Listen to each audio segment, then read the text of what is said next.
Bonjour à toutes et à tous et bienvenue sur la chaîne de Lexi New Moon. J'espère que vous allez bien. Moi en tout cas ça va très bien. Je vous retrouve aujourd'hui pour une vidéo sous un format un peu particulier parce que tout simplement je suis pas là où je tire les cartes d'habitude et comme il se passe pas mal de choses en ce moment dans ma vie comme dans beaucoup de vies de gens, d'autres gens autour de moi, il y a beaucoup de choses qui se passent dans l'espace. Donc voilà, aujourd'hui j'avais quand même envie de vous faire une vidéo. Je sais pas encore de quoi ça va parler. J'en sais rien. Je sais pas. Je suis poussée à faire une guidance. Une guidance par rapport à quoi? J'en sais rien. On verra. Je sais que hier c'était la nouvelle lune. Donc peut-être qu'on va aller voir les énergies de la nouvelle lune très rapidement. Parce que ça me tenait à cœur de faire une petite vidéo et autant vous faire partager mes ressentis sur tout ça. Donc, on va d'abord se prendre. Alors, sachant que j'ai que 4 jeux de cartes aujourd'hui aussi, donc la vidéo sera forcément plus courte. Donc, on va utiliser d'abord le tarot du corbeau, hein. Voilà. Et on va aller voir de quoi ça veut nous parler pour cette nouvelle lune, qui est une nouvelle lune en poisson. Voilà, voilà. Et on va aller voir de quoi ça va nous parler. Donc bien évidemment, les tirages de cartes ne sont pas une vérité absolue. Vous le savez, c'est juste une lecture des énergies ambiantes. C'est-à-dire que ça peut changer. Demain, l'énergie aura encore évolué. Hier, c'était pas la même qu'aujourd'hui, etc., etc. Sur les énergies des nouvelles lunes et des pleines lunes, ça peut commencer 2-3 jours avant, même un peu plus, ou 2-3 jours après. Ça, au niveau des ressentis, vous allez voir, c'est un peu sur cette plage-là que les choses se font dans les énergies vives de la pleine lune ou de la nouvelle lune, là en l'occurrence. Donc, pour cette nouvelle lune, qu'est-ce que l'on a? Bien entendu, je vous demanderai aussi de garder un œil bienveillant sur cette guidance, de voir évidemment ce qui résonne ou ce qui ne résonne pas en vous, de manière à garder votre objectivité et votre libre arbitre. Voilà. Allez, c'est parti. Alors, pour la nouvelle lune. Alors, on a deux de bâton. Voilà. Normalement, vous devriez pouvoir bien l'avoir. Le 2 de bâton, c'est des choix. Hein, c'est la dualité. Là, on voit, je regarde bien la carte, on voit le corbeau qui a une tige dans ses serres et l'autre dans son bec. Hein, voilà. Donc, il y a une question de dualité. De toute manière, on est sur un 2, donc il y a une dualité. Le 2 de bâton, c'est une dualité dans l'action. C'est-à-dire, qu'est-ce que je vais faire? Est-ce que je fais le choix numéro 1 ou est-ce que je fais le choix numéro 2? Qu'est-ce que j'ai envie d'entreprendre? Qu'est-ce que j'ai envie de faire, en fait? Voilà. Donc là, il y a une sorte d'indécision dans ces énergies de nouvelle lune. De toute manière, la nouvelle lune, c'est fait pour enclencher des choses nouvelles. Mais là, on voit qu'il y a encore des gens qui se posent encore des questions. Qu'est-ce que je vais enclencher? On va voir. Ou plutôt même, je vais aller même plus loin. Qu'est-ce qu'on pourrait sauver des énergies passées? Qu'est-ce que je peux garder? Qu'est-ce qui ne m'appartient plus ou qu'est-ce qui me retient? Parce que là, vous voyez, il y a un feu. Il y a un feu derrière le corbeau. C'est comme s'il voulait sauver ces deux tiges-là. Vous voyez, sauf qu'à un moment donné, il ne va pas pouvoir sauver les deux. Il faut qu'il choisisse. Donc, à vous de voir qu'est-ce que vous avez envie de choisir. Qu'est-ce que vous avez envie de garder dans votre vie et qu'est-ce que vous avez envie de changer, tout simplement. Le 2 de bâton, il nous invite vraiment à ça. Voilà. Ensuite, sur le 2 de bâton, on a quoi? On a le roi de denier. Alors, plusieurs messages. Le roi de denier. On voit en effet qu'il y a une rose, donc c'est quand même une forme d'épanouissement. Le roi de denier, ça va être un épanouissement matériel, quelque chose qui va germer au niveau du matériel. C'est quelqu'un qui est assez assis sur son trône, entre guillemets, qui a réussi ses entreprises, ça fonctionne bien pour lui, hein.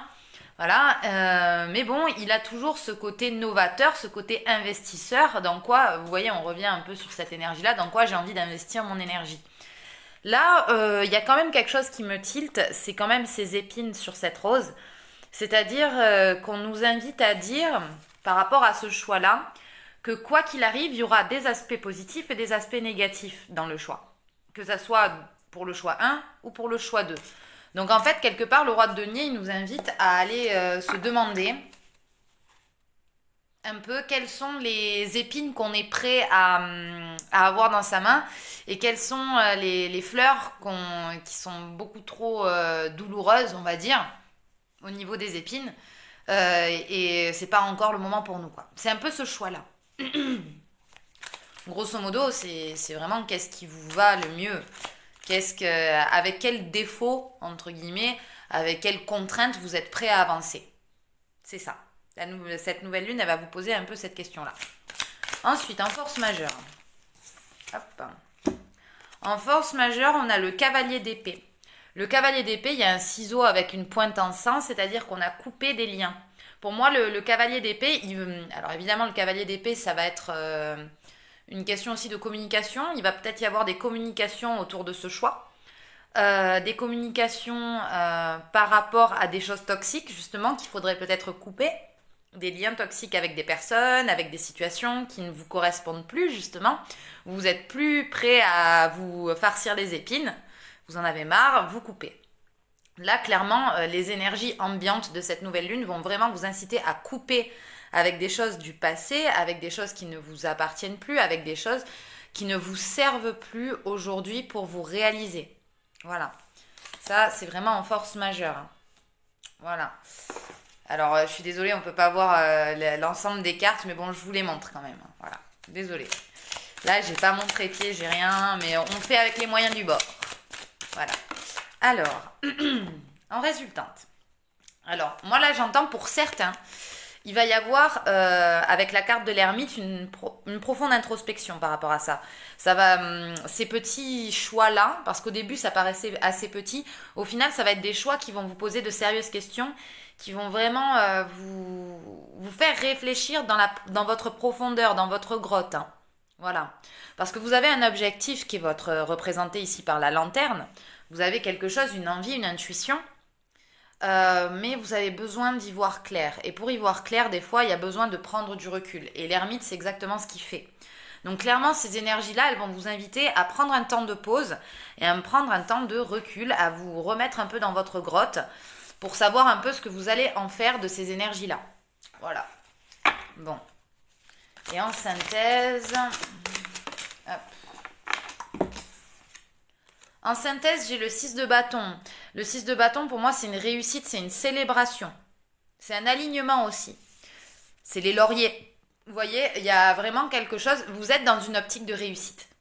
C'est-à-dire que peu importe le choix que vous voulez faire, vous voulez réussir. Donc il y a vraiment une profonde intuition qui part de vous, pour le coup, et qui a envie de faire les choses bien. Je sais pas, c'est comme ça que je l'interprète, hein, mais c'est vraiment... j'ai pas envie de le faire vite, j'ai envie de le faire bien. Voilà, c'est ça. C'est là, clairement, les énergies de synthèse qui vont globaliser un petit peu tout ça, ça va être cette ambiance de réussite. Vous voulez réussir, et c'est pour ça que vous prenez le temps, justement, de vous faire une petite introspection et de prendre le temps de bien réfléchir pour savoir, justement, quel lien couper, quelle rose vous êtes prête ou prêt à accueillir. Voilà. Quel choix vous êtes prêt à faire. Donc là, on est vraiment sur une notion d'envie de réussite. Et en dos de deck, j'avais quoi ? Voilà, en dos de deck, j'ai quand même de la coupe. J'ai le 9 de coupe. Le 9 de coupe, vous voyez, on est sur la fin des nuages. Hein, voilà. C'est le début du soleil qui commence à se manifester. On est sur une fin de cycle.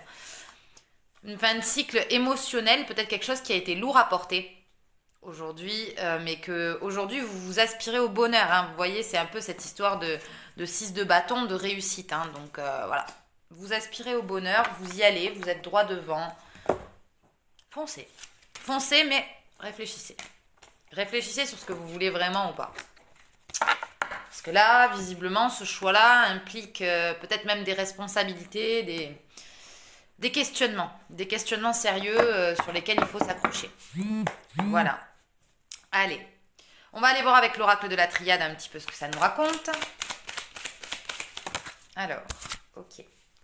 Voilà, donc là déjà j'ai l'erreur et la réussite. Vous voyez, on est toujours sur cette notion de j'ai pas envie de faire d'erreur, j'ai envie de réussir. Là, quel cheminement, quel choix faire pour aller vers la réussite ? Clairement, là j'ai des personnes qui apprennent de leurs erreurs en fait.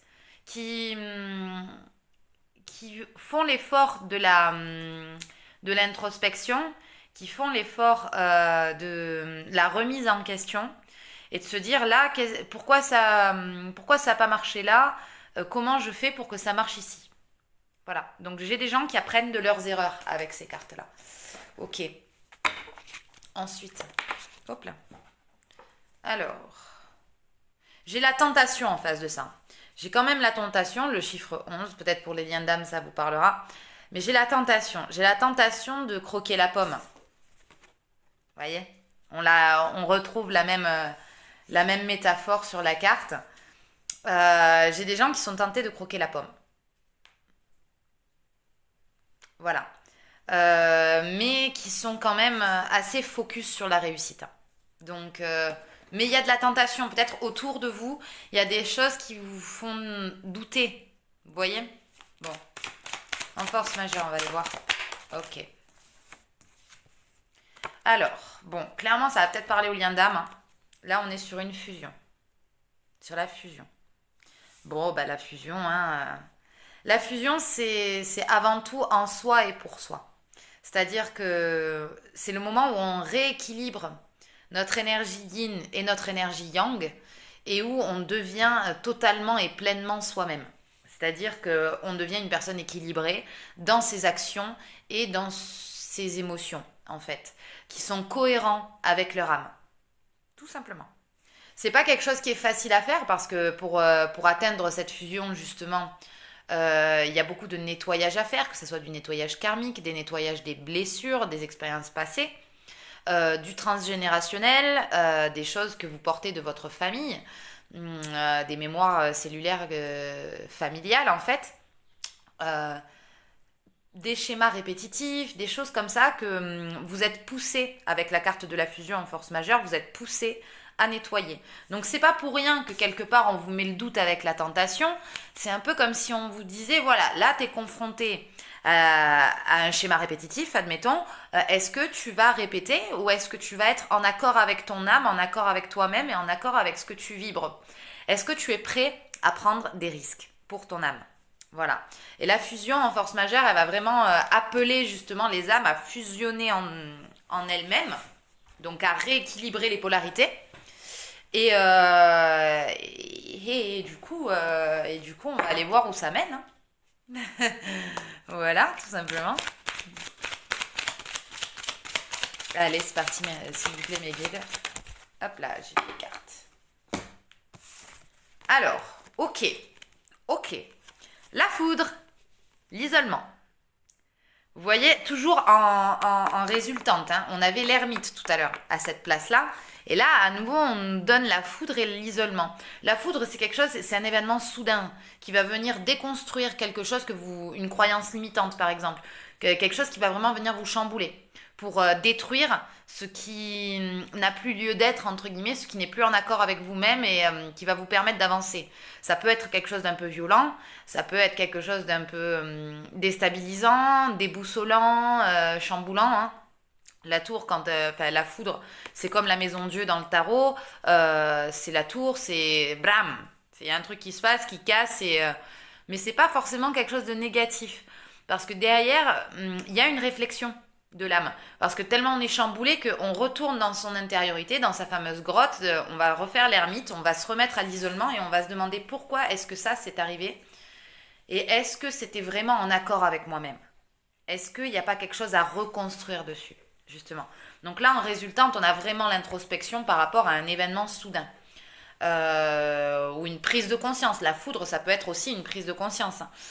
Et donc ça va avec les énergies de fusion en force majeure parce que justement, la source en ce moment, avec l'élévation de la Terre, l'élévation énergétique et vibratoire de la Terre, force les êtres humains, les êtres vivants, tout le vivant, force le vivant à travailler en harmonie, à être en harmonie avec l'énergie de la planète Terre, en rapport avec la planète, avec les êtres vivants, que ce soit les animaux, les végétaux, les minéraux, mais également avec les autres êtres humains et surtout avec soi-même, parce que ça démarre de soi. Et là, en l'occurrence, on a des énergies qui poussent à ça. La Terre, elle pousse à ça. Voilà, c'est l'ère du Verseau, c'est ça, c'est l'élevé vibratoire de l'humanité, de la planète, etc., etc. Donc, c'est normal. Il y a beaucoup de gens qui sont déboussolés justement à cause de ces énergies-là. Mais dites-vous que tout va bien. Vous surmonterez. Il ne nous arrive que ce que l'on peut supporter. C'est ma philosophie après, hein. Voilà, vous prenez ce qui résonne avec vous, voilà, vous triez en fonction de ce qui résonne et ce qui vibre avec vous-même, hein. Toujours. Voilà. Et je rappelle que c'est une guidance générale, que ça ne parlera peut-être pas à tout le monde, hein. Il y aura peut-être un message, ou il y aura peut-être plusieurs messages, ou il y aura peut-être pas de message du tout. J'ai oublié de le dire, mais c'est important. Voilà. Prenez ce que vous avez à prendre, tout simplement. Allez, la carte de la synthèse avec l'oracle de la triade. Hop, voilà. On nous parle d'initiation. L'initiation, c'est les apprentissages, c'est l'ouverture aussi du troisième œil, c'est la conscience, la conscientisation des choses, c'est l'avancement. Ça va être vraiment nécessaire en fait, tout ce qui va se passer là. Tout ce qui va se passer va être nécessaire à votre progression, à votre 1, 2, 3, à votre progression personnelle, à votre... Cette nouvelle lune, elle va vous pousser un petit peu dans vos retranchements, comme beaucoup de lunaisons, hein, on va pas se cacher, mais là on va y avoir droit aussi. Elle va vous pousser dans vos retranchements, mais j'ai l'impression que vous avez quand même une bonne base. C'est-à-dire qu'avec toutes les lunes qui ont été un peu fortes entre 2020 et 2021, il y a eu beaucoup de choses qui ont été conscientisées, il y a eu beaucoup d'avancées. Et là, en fait, on continue le travail, mais avec des bases un peu plus solides. C'est-à-dire que les réflexions, peut-être la foudre, elle va être moins violente que ce qu'elle aurait pu être l'an dernier. Vous voyez? C'est un peu ça l'idée. Là, pour moi, j'ai vraiment des gens qui ont la réussite en ligne de mire, hein, qui sont déterminés. Et vous voyez, à nouveau, j'ai cette histoire de laurier, hein. J'ai vraiment les lauriers, que vous regardez les lauriers et vous quittez pas vos lauriers des yeux et vous savez ce que vous voulez. Et ça, c'est important parce que c'est pas le cas de tout le monde. Déjà, tout le monde ne sait pas exactement ce qu'il veut. Et déjà, rien que ça, c'est une grande avancée parce que vous êtes en communication directe avec votre âme quand vous faites ça. Parce que ce que vous voulez vraiment du plus profond de votre cœur, c'est votre âme, hein, qui vous parle et qui va vous guider vers ça. Donc faites confiance, faites-vous confiance, faites confiance à votre intuition parce que là, vous voyez la réussite, vous voyez là où vous voulez aller. Pardon. Voilà. Bon. En dos de deck, on a l'ordre divin. Voilà, ça revient un peu à ce que je vous disais par rapport à la foudre. Là, la source, elle pousse à la fusion, comme je vous ai dit. L'univers pousse à des énergies de fusion, donc de progression accélérée. Donc, il va peut-être vous arriver des trucs un peu pas drôles, mais c'est un peu le jugement, c'est un peu pour vous montrer la voie quelque part. Voilà, tout simplement. Bon, allez. On va se faire un dernier oracle. On va se faire l'oracle absolu. Hop.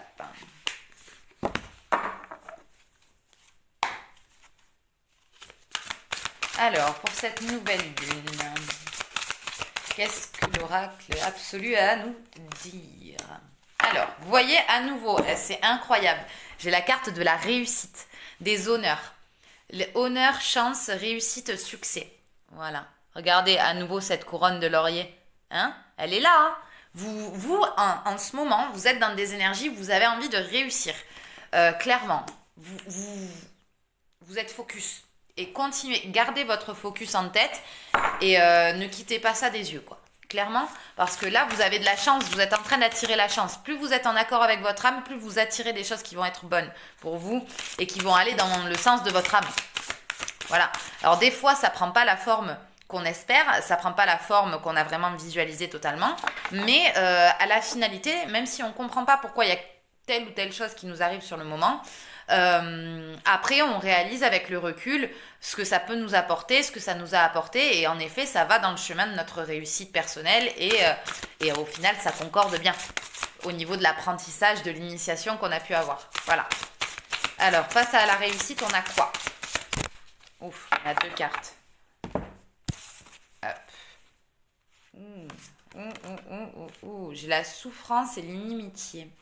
Souffrance, pardon, blessure, douleur, d'un côté. Donc il y a quand même une notion de vous voulez la réussite, mais ouais, vous voulez la réussite sans douleur. C'est comme si vous en aviez eu marre d'avoir mal et que maintenant vous êtes décidé à ne plus voir les choses comme étant des choses souffrantes. Là, il y a une prise de conscience là. Et derrière, j'ai l'inimitié, donc l'hostilité, le conflit, la combativité, le désaccord et l'affrontement. Clairement, il y a quand même un affrontement intérieur. On est toujours sur cette dualité du 2 de bâton qu'on avait tout à l'heure. Il y a une combativité, ou alors peut-être que vous avez cette fameuse carte de tentation aussi qu'on avait, peut-être que vous êtes en face de personnes qui vous challenge. Vous êtes en face de personnes qui vous font bouger de votre calme intérieur, qui vous font bouger de votre centre. Et votre truc un peu, c'est d'essayer de rester dans votre centre malgré tout. Pas évident. Mais vous avez la réussite en ligne de mire. Vous avez la réussite. Vous n'êtes pas là pour rien. Donc, alors, en force majeure, on a quoi? On a la lune. Bah voilà, je vous ai dit, la lune, elle va vous pousser. Elle va vous pousser les mystères, la sagesse, le spiritualisme, la bénédiction. Là, clairement, on est aussi sur une notion de féminin sacré. On est aussi sur une notion de yin, d'émotivité, de spiritualité. Il est question de donner sens à ses choix. Un sens spirituel profond et émotionnel à ses choix. Et là, la lune, elle vous pousse vraiment à ça pour cette nouvelle lune en poisson.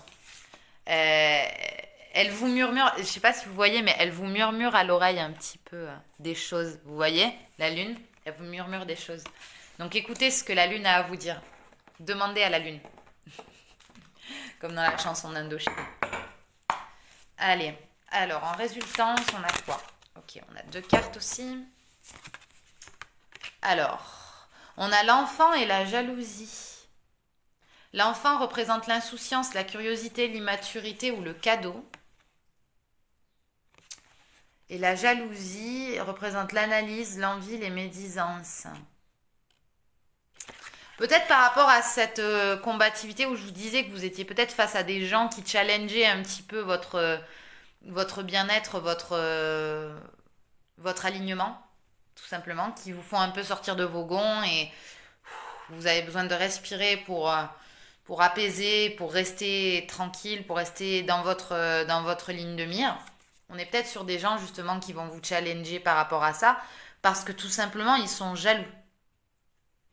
C'est des choses qui arrivent, c'est des gens qui sont encore beaucoup dans l'ego, on n'a pas tous le même avancement sur les mêmes choses, sur les mêmes situations. Là où vous aurez du recul, peut-être d'autres personnes vont avoir un peu de mal. Et clairement, peut-être vont vous jalouser avec la carte de la jalousie. Parce que là, moi, je vous vois comme un enfant, justement. Comme quelqu'un qui prend les choses avec beaucoup plus de légèreté, qui écoute son âme, qui écoute son enfant intérieur, qui est assez aligné et qui écoute son âme. J'ai vraiment là des gens avec la nouvelle lune là qui écoutent leur âme. Et forcément, ça entraîne des jalousies, hein. Forcément, parce qu'il y a des gens qui comprennent pas comment on peut prendre des risques, comment on peut faire certaines choses juste sous le coup d'une intuition. Il y a des gens, ils ont tellement pas l'habitude de fonctionner comme ça parce que ça fait peur, parce que c'est sauter dans l'inconnu, c'est avoir confiance en soi. Et vu que eux, ils n'ont pas suffisamment confiance en eux, eh ben, ils ont tendance à vous jalouser, à médire, à dire des choses sur vous, parce qu'ils comprennent pas. Donc, regardez-les avec beaucoup de compassion. Regardez-les avec beaucoup de compassion. Vous aussi, à un moment donné, dans votre parcours, vous avez été comme ça. Tout le monde. Sur différents sujets, hein, dans différentes situations. Mais on n'est pas des êtres parfaits, on est des êtres incarnés, hein, sinon on serait déjà désincarnés. Mais spirituellement parlant, là, ne vous laissez pas sortir de votre centre. Vous êtes bien dans votre centre, vous avez la réussite en ligne de mire, vous écoutez votre âme, vous écoutez la lune, vous écoutez ce qui se passe. Et vous avez ce sentiment, ce pifomètre, ce sentiment qui vient des tripes, qui vous guide. Et je suis persuadée que vous voyez les changements positifs autour de vous, que justement le fait que vous appreniez à voir davantage le positif, à davantage viser le succès, ça vous transforme, ça transforme vraiment votre manière de penser. Et dites-vous que si on vous jalouse à côté, c'est que vous êtes sur le bon chemin, qu'il n'y a pas de problème. Voilà. Donc gardez confiance en vous. Gardez confiance en vous, ne sortez pas de votre centre et vous allez voir, vous allez débloquer sûrement beaucoup d'abondance. Et donc en synthèse, avec l'oracle absolu, hop, on a l'allégresse. Vous voyez, restez dans des énergies légères. L'effervescence, l'enthousiasme, l'allégresse, les réjouissances. Là, j'ai des gens qui n'en démordent pas. C'est génial. C'est trop bien. C'est génial. Franchement, avec l'allégresse, j'ai des gens qui prennent les choses avec un peu plus de légèreté, avec beaucoup plus d'insouciance, comme le ferait l'enfant, qui se laisse guider par son intuition et dont les choses se débloquent. Vous êtes en train de rehausser votre vibration. Et bien sûr que dans la matière, il va y avoir peut-être des conflits, encore un peu de souffrance, il y a encore des choses qui vont être réveillées. C'est fait exprès pour que vous travailliez, que vous mettiez de la lumière dessus. Continuez sur votre chemin d'allégresse. C'est vraiment beau ce tirage. Vous avez vraiment la carte de la réussite à nouveau. Sur les 3 jeux que j'ai employés, sur les 3 jeux, vous avez eu une carte de réussite. Voilà. Vous voyez, prenez ce que vous avez à prendre. Mais écoutez votre intuition, écoutez votre cœur, écoutez votre petite voix intérieure, votre enfant intérieur. Parce que clairement, il vous guide bien là. Il vous guide bien. Donc ne vous laissez pas désarçonner par quelques médisances et quelques jalousies, quelques petits conflits qui n'ont pas forcément beaucoup d'intérêt en surface. Prenez-le comme un challenge. Regardez et écoutez ce que ça fait, ce que ça évoque en vous et nettoyez. Tout simplement. À ce stade-là, je pense que on peut parler de gens assez éveillés pour pouvoir faire ça. Donc on va se tirer une dernière carte, petite carte, quand même une demi-heure, hein. J'ai blablaté. On va se tirer une carte de l'Inner Star, petite carte conseil, hein. Allez, c'est parti. Alors, ouvrez votre cœur. Voilà, ouvrez votre cœur. Et bien tout simplement parce qu'il n'y a que ça à faire. Écoutez votre cœur, ouvrez-vous. Et quand je vous parlais tout à l'heure par rapport à la médisance, aux jalousies, aux conflits, ouvrez votre cœur aussi. N'ayez pas peur d'ouvrir votre cœur et de regarder ces gens ou ces situations avec beaucoup de compassion, avec beaucoup d'amour. Parce que c'est comme ça que vous allez vous sentir mieux aussi. Avec la compassion, on fait aussi preuve d'empathie, mais d'empathie dans le bon sens parce que en faisant preuve de compassion et en étant dans ces énergies-là, on n'est plus atteint par la souffrance que ça peut nous procurer. On met de l'amour dessus. Sur l'obscurité, on met de la lumière. Et ça nous permet de vibrer encore plus haut, tout simplement. Donc là, on vous conseille vraiment d'écouter votre cœur. Je vais vous lire le petit livret, ce que ça dit. Donc c'est la carte 19. Voilà. Ouvrez votre cœur. Réfléchissez à vos sentiments à l'égard de vous-même, des autres et du monde. Sont-ils négatifs, douloureux, nourris par la peur ou la critique ? Ouvrez votre cœur, soyez authentique et attentionné. Écoutez sans juger, acceptez les autres tels qu'ils sont. La vérité, c'est que votre cœur s'étend sans limite. Il accueille sans compter. Apportez votre lumière en ce monde et elle vous sera rendue de plus belle. Créez ainsi un sublime échange lumineux. Affirmation. Plus je projette ma lumière en ce monde, plus l'amour se développe en mon cœur. Ben voilà, hein, ça rejoint totalement ce que j'étais en train de vous dire. La compassion, l'amour inconditionnel de vous-même d'abord et du reste du monde ensuite. Voilà. Donc, petite guidance de la nouvelle lune. C'est ok, c'est cool. Une demi-heure, je pense qu'on a été bien. Sur ce, si vous avez apprécié la vidéo, n'hésitez pas à liker, à commenter, à partager. Ça me fera très plaisir. Et puis, si vous avez envie ou si vous ressentez le besoin d'une guidance plus personnelle, plus adaptée à votre situation un peu plus en profondeur, n'hésitez pas à me contacter. Je fais ça sur Don Libre. Vous avez mon mail en dessous dans la barre d'infos. Vous avez mes réseaux sociaux aussi. Donc, n'hésitez pas. Voilà. Sur ce, je vous fais des bisous. Je vous souhaite une très bonne nouvelle lune en poisson. Et je vous dis à très bientôt pour une nouvelle vidéo. Ciao, ciao!